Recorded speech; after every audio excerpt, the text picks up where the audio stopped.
traditional territory of coastal Salish people who lived here for thousands of years.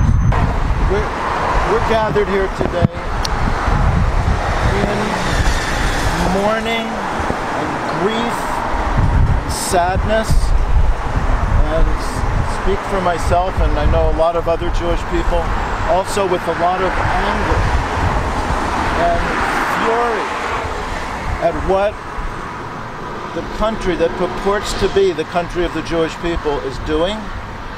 And the reason we're here in this very spot is because here in this building are organizations that totally support it. They support it financially with millions of dollars.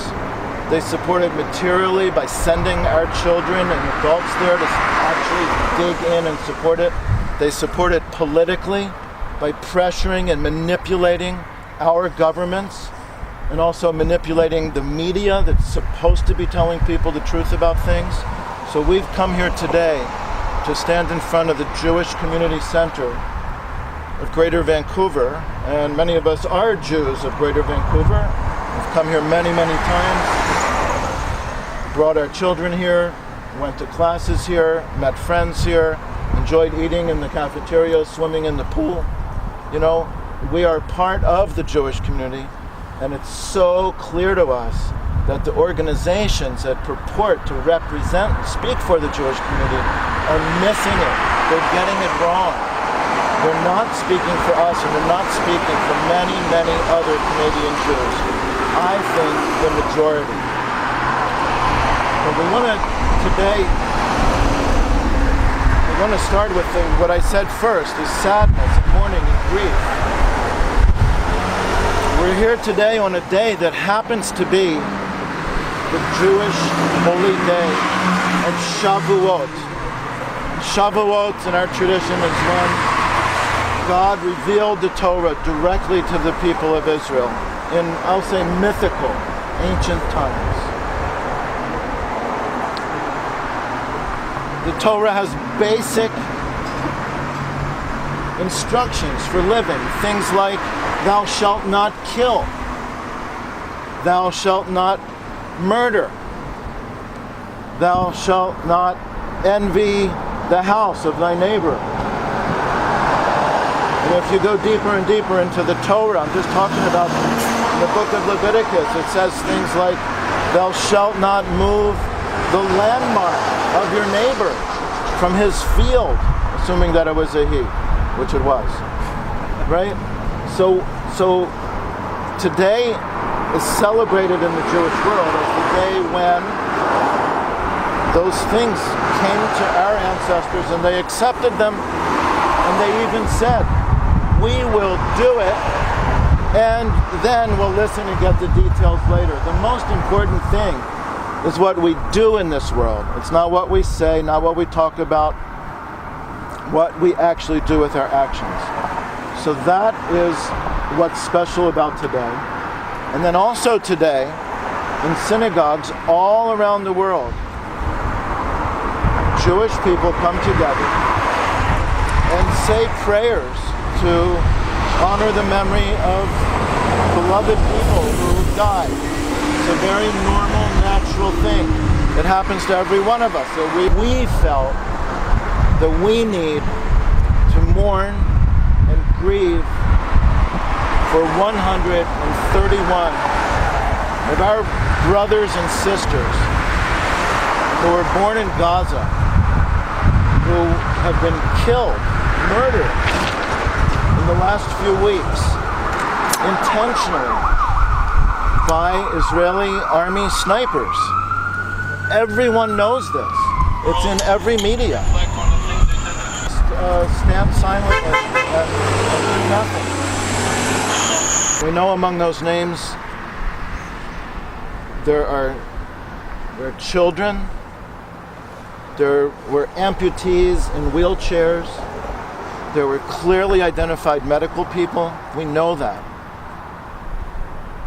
There were media people with their cameras, their notebooks, and dozens of other people who just came to say they want to go back home. And for anyone that doesn't know, I feel like I need to say that something like 80% of the population in the Gaza Strip, which is close to 2 million people, are people whose homes were within walking distance of that fence. They were one day's walking distance away. Their families lived there for centuries. They had houses. Some of them had fields, some had orchards. And in 1948, they were very intentionally driven out of their homes. Some of them ended up in the Gaza Strip. They had children, grandchildren, maybe great-grandchildren. That's who we're talking about. So when they go to the place where this fence is and they say, right of return, we want to go home, it's not hyperbole or metaphor. It's very specifically true. So these 131 people whose names we'll read, they're entirely justified to demand that. I pray to God that one day they'll get what they deserve and it will come true.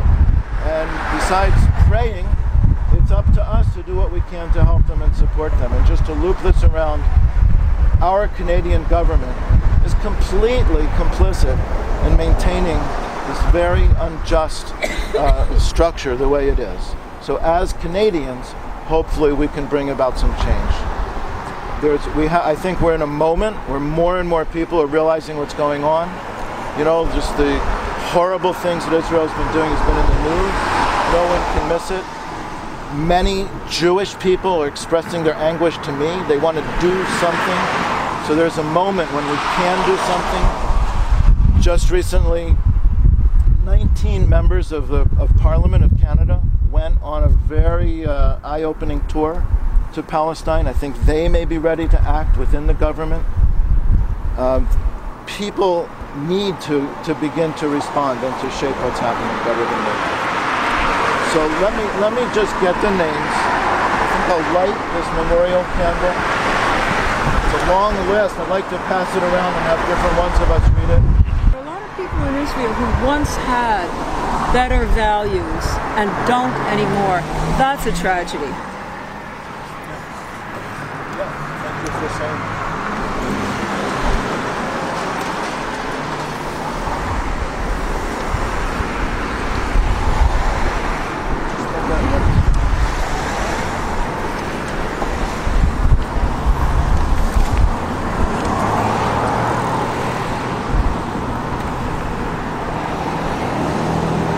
In memory and in honor of these people, Muhammad Naim Abu Amr, 27 years old, died on March 30th.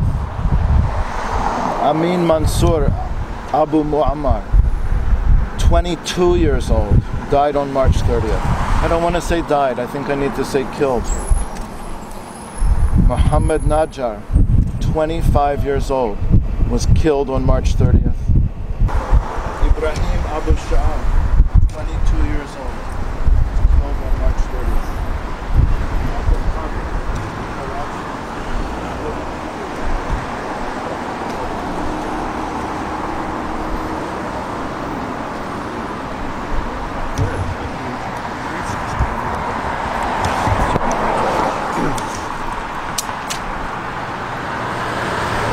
Jihad Abu Jamous, 30, killed on March 30th. Badr al-Sabah, 22, killed on March 30th. Naji Abu Bujair, 25, killed on March 30th. Hamdan Abu Amsha, 26, killed on March 30th. 29, killed on April the 6th. Usama Kamish Kudek, 38, killed on April 6th. Majdi Ramadan Shabbat, 38, killed on April the 6th. Hussein Muhammad Mahdi, 16, killed on April the 6th. Ahmad Rashid, 24th, killed April 20th. Muhammad Ibrahim Ayub, 15, killed April 20th. Abu Taha, 29, got killed on April 20th. Ahmad Abu Hussein, 24, succumbed to his wounds on April 25th from injuries sustained. Atia Muhammad al-Amawi, 23, murdered on April 29th. Yusuf Ahmad al-Amawi, 23, murdered on April 29th. Jaber Salem Abu Mustafa, 40, murdered on May 11th. Saeed Muhammad Abul Akhir, 16 years of age. Sadi Saad Fahmi Abu Salah, 16. Muttasam Fauzi Abu Lole, 20 years old. Anas Hamdan Salim Kadia, 21 years old. Muhammad Abdul Al-Salam Harz, 21 years old. Mukhtar Kamil Salim Abu Kamash, 23 years old. Mahmoud Sadr Hamad Abu Amir, 23 years old. Dika, 26. Ahmed Salim Aliash Al-Jarf, 26. Ahmed Majed Kasim. Ismail Khalil Ramadan Agahout, murdered, 30. Ahmed Abdullah Aladini, murdered, 30. Umar Musa Jaber Abdul Salam Abu Hussein, 35. He was the medic who was helping Tariq Lubani. He saved Tariq Lubani, and 1 hour later he was shot right in the chest. And Tariq says there was a completely calm time. They were just standing there. They're not involved with the protesters. It was completely clear sight, no tires burning. Just some people standing there the way we're standing here. And somebody targeted him and shot him.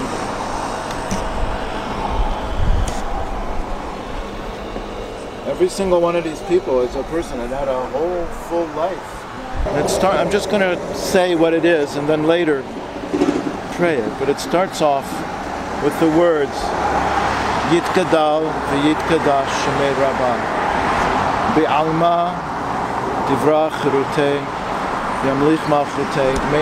May God's name, which is God's presence, it's the way we know God, it's our experience of the big picture of life in this world. May that be Yitkadash v'yitkadal. May it be sanctified and magnified. May it become so clear and so immediately experienced as holy and great. And then the language says, in this world, not in some other world, in this world that we are living in, that our feet are standing on this earth, we're breathing this air. In this world that's created according to God's will. And again, whether we live with the concept of God or we reject the concept of God, I don't want to get hung up in the language. There is a way that this world is meant to be. The world is not here for us to be hurting each other and killing each other, stealing from each other. So this prayer starts off with words saying, may it be the way it was intended to be, what it was created for. And then it has a language of just talking about the kingdom. You know, if you believe that there's something that's kind of running the world, there's a way it should be, may that become manifest. May it get there, you know. And again, I want to say it's not going to happen on its own, right? It's up to us who live here in this world, and we've been given so much, you know, our intelligence, our perceptions, our physical abilities, most of us, at least at this time, good health. We are blessed to live in a country where we can influence the government without being killed most of the time, you know. So how do we fulfill the words of this prayer? You know, the words themselves are not going to do it. It's got to be us that engage in the whole process. So let's just to share a perspective on this prayer. It ends with the words, Oseh Shalom b'mromav v'ya'aseh Shalom. May the one who makes peace in this kind of up, beyond, make peace here in this world. And again, it's not just going to happen. No, there's no external force that's going to come and make that happen. So when we say the words of the prayer, really, let it motivate us and strengthen us to do the work that we need to do in this world. So if you know these words, please feel free to join me, and otherwise just, you have your own reflections and prayers. V'almad yivrach chilutei v'yamlik malchutei v'chayeichon v'yomeichon v'chayei d'chol beit Yisrael ba'agala u'bizman kariv v'nibru amen. Yehei shmei rabba mevorach Almighty. Barach b'yishtavar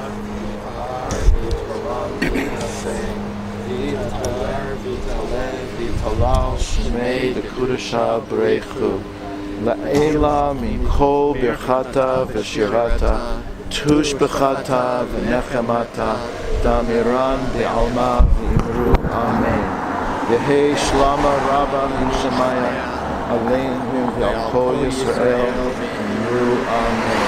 Osei shalom b'mromav Hu ya'aseh shalom aleinu v'al kol Yisrael v'al kol yoshvei tevel.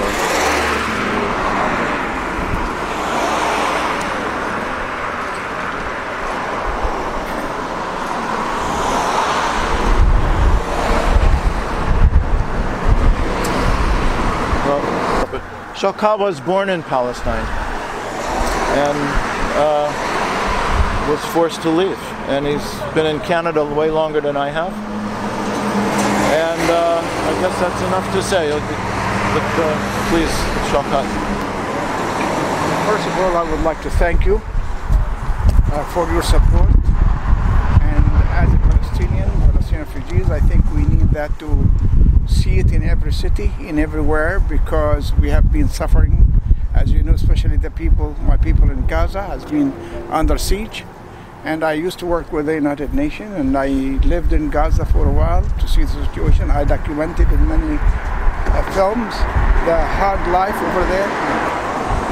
And it happened while I was working with the UN. I had to visit my house, and I couldn't stay at my house because I found a family living there. And after some time hustle, I found that family from North Vancouver. Say that again? From North Vancouver. There was a family from North Vancouver living in your family's house? Yes. And I was giving a speech at the Roundhouse in downtown one day. And after that, a man came to me and he said, I noticed that he wanted to talk to me.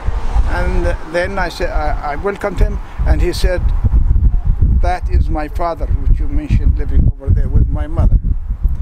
Anyway, I happened to know with a man living in the house, and he greatly open-minded, and he said, I would love to have you back in your house, but it's not in my control. I have nothing to do with what's going on, except that because I am Jewish, I can come easily, but you cannot. Even you can't come close. So we know through the history that we cannot be Muslims without believing in the other faith, Judaism and Christianity. As a Muslim, this is essential that we respect the people of faith. And it happened through the history that Islam and Judaism were very close. Remember the history in Spain? The Jews have to come into the Middle East. They lived with us. My father has a partner with a Jewish man living in next to our community. So we didn't have anything until Zionism came into being. And it is not a faith conflict. It is Judaism. Zionism is against, like we have the white supremacists in South America. Judaism is controlling, Zionism is controlling by using the faith into their own rules. Unfortunately, they choose through the British colonialists to take to design Palestine, the peaceful country, into their interest. The Muslims and the Arabs didn't harm any Jew in the history. The 6 million Jews killed in Europe, the Palestinians had nothing to do with that. They opened their arms and heart for them to come. But this is what happened. We are not at all, as faith and as an Arab, as a Palestinians, we are not against my brothers and sisters of the Judaism faith. We are being deprived and our land being stolen. Our ancestors' rights were denied by the Zionism. Your help is very much appreciated, and I'm calling on you that we should have a bigger organization. Well, I see the demonstration in New York, I see it in California, I saw it in California. These voices have to come together to stop the genocide, the brutality of Zionism. Mr. Trump is doing exactly with his son-in-law whatever Netanyahu wants him to do. How many people get killed because of Jerusalem moving the city, the embassy? He doesn't give a damn if those kids being killed. And they didn't even do any harm. They were demonstrating. So Uri Avneri, who fought in the Israeli army in 1948, and he was a member of the terrorist organization the Irgun, he said this last week, he wrote this last week, on Bloody Monday this past week, when the number of Palestinians killed and wounded was rising by the hour, I asked myself, what would I have done if I'd been a youngster of 15 in the Gaza Strip? My answer was, without hesitation, I would have stood near the border fence and demonstrated, risking my life and limbs every minute. How am I so sure? He said, simple, I did the same thing when I was 15. And he describes an incident when they demonstrated against the British, and the British soldiers came. The difference was, the British soldiers shot in the air, and the Jewish kids ran away. Whereas the Israeli soldiers shoot at the people, and they didn't run away. And he said that these kids are braver than we were. And echoing what David said about the center, I sermon here several times a week.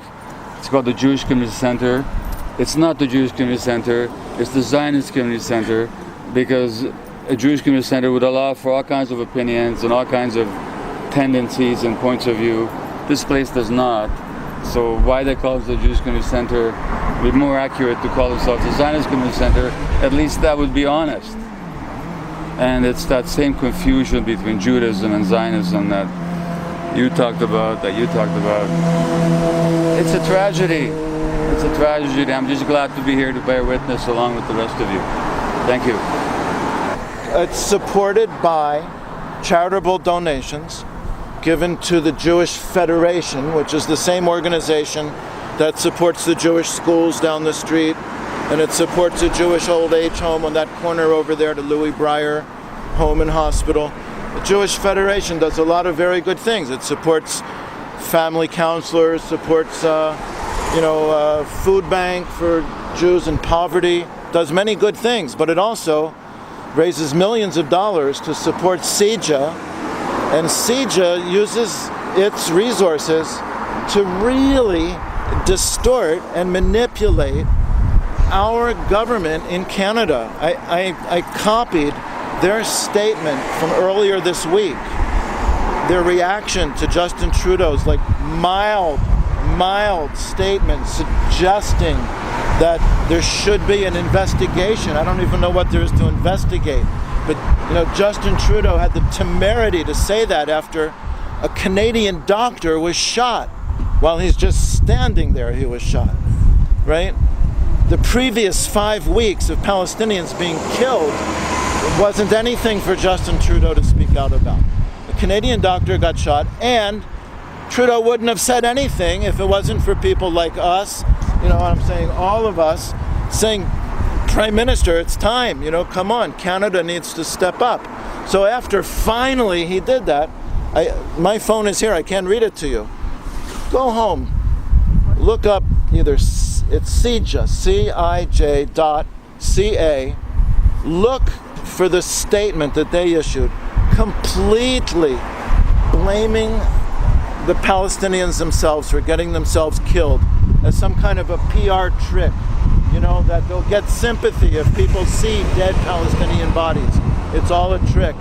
And Justin Trudeau himself was like victimized by Hamas, like he doesn't really know what he's doing. So That's true. that's true. CIJA does not speak for Canadian Jewry.